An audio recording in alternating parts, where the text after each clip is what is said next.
In today's video, I'm going to teach you how to find a group in Microsoft Teams.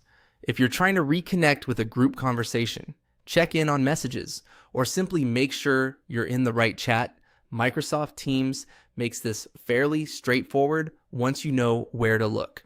In this walkthrough, I'll show you the basic process clearly so you can find your group quickly and avoid wasting time clicking through the wrong areas.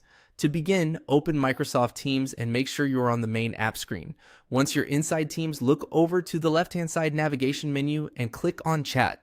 This is the section where your direct messages and group conversations are stored. It's important to start here because if you're looking for a group chat, this is usually the fastest and most direct place to find it. After you open the chat section, take a moment to look through your conversation list. You'll want to locate your group from among your recent chats. In many cases, the group may appear near the top if there has been recent activity, since Teams typically sorts conversations by the latest message. If the group hasn't been active for a while, you may need to scroll down through the list a bit more carefully. As you're scanning, pay attention to the name of the conversation and the participant icons. Group chats usually display multiple people, which can help you distinguish them from one-on-one conversations.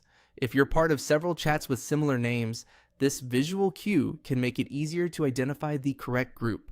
Once you spot the group, click on it to open the conversation. From there, you'll be able to read previous messages, send a new message, and continue collaborating with everyone in that group.